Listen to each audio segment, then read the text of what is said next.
Y sobre la psicopatología podemos introducir un tema que es interesante, porque la psicología tiene mucho que hacer en la detección de casos o en identificar perfiles que pudiesen ser compatibles o personas sujetos que fuesen candidatos a cumplir un perfil. Hablando de los trastornos de la psicopatología, hay diferentes trastornos mentales. Más o menos hay que conocer la psicopatología en profundidad, es decir, hay trastornos mentales que se manifiestan en fases, fásicos, los trastornos del espectro psicótico en general, y el prototipo sería la esquizofrenia, fase activa, fase pasiva, fase residual.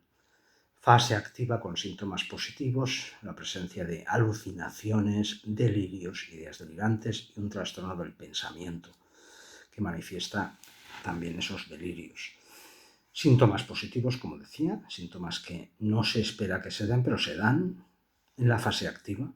Fase pasiva, síntomas negativos, digamos, síntomas que se esperarían que se diesen en función de una situación y sin embargo la persona está más aplanada, más, digamos, sin respuesta.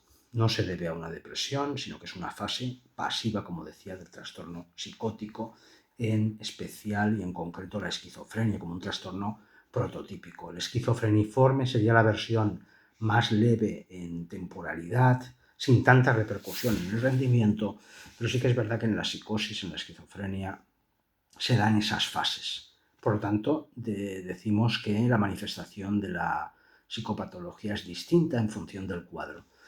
Trastornos fásicos, como decía, la esquizofrenia, del espectro psicótico. Trastornos episódicos, los trastornos por factores bipolares. Trastornos bipolares, episodios maníacos o hipomaníacos y episodios depresivos mayores.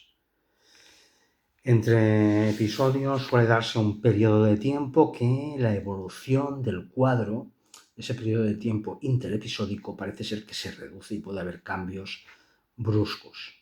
En la manifestación en varones suele ser el primer episodio maníaco, en mujeres en función del sexo suele ser el episodio depresivo mayor.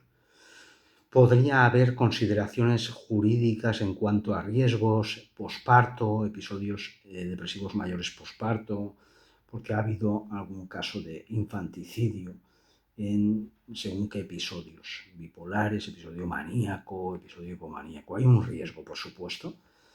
No significa que todas las personas que tengan una depresión posparto, mujeres, pues bueno, pues tengan ese riesgo, pero sin embargo hay que valorar el riesgo, por supuesto que sí.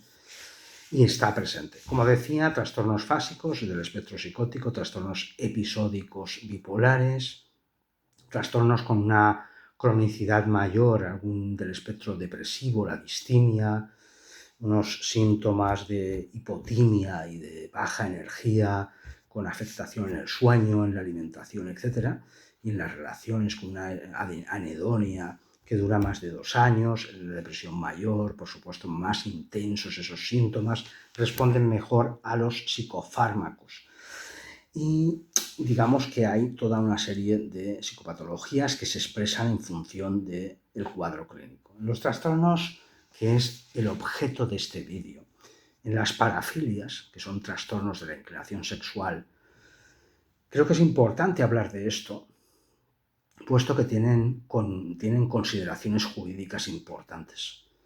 Las características de los sujetos pedófilos, con una inclinación sexual desviada, antinormativa, una inclinación sexual que no es normal, porque probablemente haya un fallo en los detectores de la edad, según dicen algunos criminólogos. Sin embargo, en psicopatología podemos decir que se trata de personas con una elevada introversión, una excesiva timidez, una falta o poco sentido del humor. Hay un estado depresivo, soledad, sensibilidad y timidez. Eso hace que estas personas tengan un bloqueo, y esa presencia del bloqueo lo que hace es que tenga problemas para iniciar y mantener relaciones con mujeres adultas. Por lo tanto, puede haber una persona adulta que elija, digámoslo así, estímulos o objetos sexuales de menor edad, que eso es un indicador ya de una preferencia o una preferencia sexual antinormativa, desviada, y que además lo quieran llevar a cabo. Es decir, se trata de un sujeto que sería un depredador que pasa desapercibido o lo intenta, que digámoslo así puede puntuar un elevado paranoidismo porque por supuesto él es consciente que esto es una patología y que además tiene consecuencias a nivel social porque no hay una percepción de que esto sea normal y hay todas unas consideraciones morales al respecto, que es un problema que por supuesto tienen las personas. Los pedófilos heterosexuales suelen tener una edad de inicio a los 21 años, de edad más o menos de media, los homosexuales de 16 años más o menos de edad de media. Estos datos no están actualizados. No sabemos por qué. Probablemente porque la homosexualidad pues, tiene más contacto con sujetos de su mismo sexo y eso sea ya un factor facilitador. En cualquier caso, el 50% de los pedófilos que son de orientación homosexual inician antes su carrera delictiva por la pedofilia que llevan a cabo. Altamente probable que el agresor sexual haya sido detenido anteriormente por otros delitos si tiene una agresión sexual. El agresor sexual infantil puede ser versátil a nivel criminal y por lo tanto responder no a una pedofilia simplemente, sino también a un trastorno de la personalidad antisocial o en algunos casos a una psicopatía. Por lo tanto, eso sería, si hubiera alguna agresión a un menor, sería una pincelada en un cuadro más amplio. El agresor sexual infantil, como decía, tiene una versatilidad criminal que es compatible con la estructura de personalidad antisocial. Sin embargo, en las pedofilias, si hay antecedentes, porque el perfil, por supuesto, hay una característica obligatoria en el perfil, es decir, que haya una reiteración del acto delictivo o del patrón de conducta desviado. Si no, no es un perfil, una cosa puntual que alguien pueda tener. Por lo tanto, esa reiteración hace que los pedófilos tengan antecedentes, si los tienen, de tipo únicamente sexual, no de otra naturaleza. Si hay otros antecedentes de otra naturaleza, respondería a otro perfil, de más gravedad a nivel jurídico y con más repercusión jurídica. Los agresores sexuales, como decía, responden a otro perfil. No hay una psicopatología demostrada o identificada, sin embargo, sí que es verdad que hay casos de alcoholismo, adicción, abuso de alcohol, de pedofilia, de una inclinación desviada hacia el sexo, un trastorno de la inclinación sexual, como la pedofilia, y podría tratarse en función del caso, ver si hay componentes de antisociabilidad u otros componentes. Sí que es verdad que decimos que los pedófilos, los sujetos pedófilos con esta inclinación sexual desviada, responden a ese perfil de personalidad que son más de tipo ansioso. Hay una timidez marcada y hay un bloqueo por su elevada timidez, por su soledad y por verse incompetentes y con pocos recursos para tratar con chicas o mujeres de su edad o parejas de su edad, elegir personas más jóvenes. Ese es el trastorno de la inclinación sexual por pedofilia que puede tener repercusiones jurídicas. El inicio es anterior, más precoz en los de orientación homosexual, como decía, y algo posterior en la orientación heterosexual. Los agresores sexuales responden a otro perfil, sobre todo si tienen antecedentes de otra naturaleza, antecedentes legales que no sean únicamente de naturaleza sexual. Pero en cualquier caso, volviendo a la psicopatología, en los trastornos parafílicos de la inclinación sexual, están muy relacionados en la edad de comienzo con la edad de comienzo, es decir, el inicio del cuadro se corresponde a edades en las que la libido, la energía sexual, está activa y por lo tanto se inician en la preadolescencia.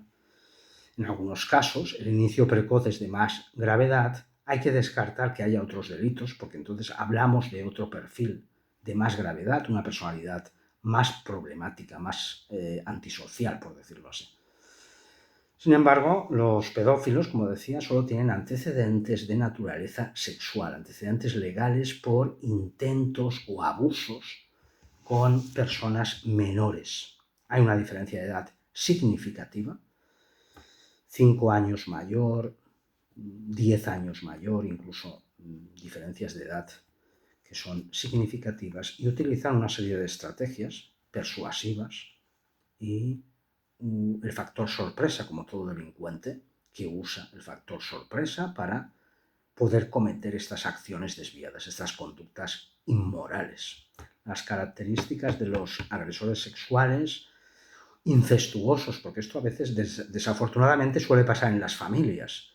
¿Y quiénes son los candidatos familiares que aprovechan ese factor de confianza en el seno de una familia? Pues curiosamente, y esto es triste decirlo, suelen ser tíos, padres y excepcionalmente pocos casos, también ha habido casos de madres. Como decía, no hay psicopatología demostrada, pero sí que hay una serie de problemas y unas características de la personalidad, como decía, que resaltan la timidez excesiva, la sensibilidad, la introversión, la depresión y la falta o poco sentido del humor y además la falta de recursos y de habilidades sociales, por decirlo así, para poder entablar y verse competente en una relación con parejas de su edad, que eso sería lo normal. Por lo tanto, las características personales de los agresores incestuosos podrían ser, tanto si son incestuosos como no, conducta violenta, déficit de asertividad, como decía, hay una pobre habilidad social, una falta de recursos para iniciar relaciones y mantenerlas con personas de su edad, y por lo tanto se ven en ventaja con personas más jóvenes. Hay un autoritarismo, son algo dictatoriales y un autoconcepto empobrecido. La conducta violenta está presente en los agresores incestuosos.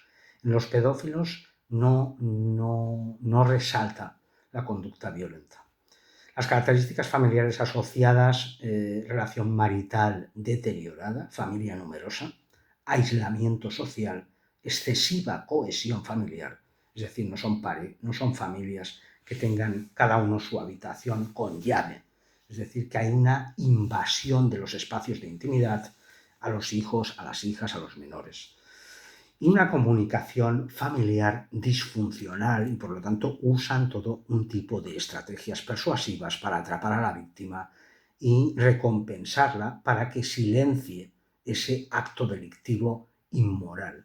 La pedofilia es un problema, la psicología tiene una función importante en la identificación de candidatos que pudiesen tener esas características que les inclinen a este trastorno de la inclinación sexual.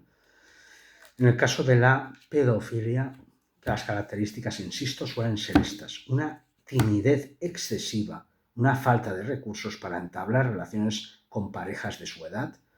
Puede haber una orientación definida o no. La pedofilia puede darse indiscriminadamente o de una manera bisexual, por decirlo así.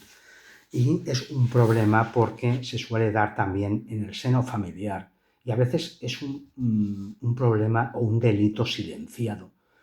Porque cuando esto sucede en una familia, la familia se rompe o la familia no sabe cómo responder.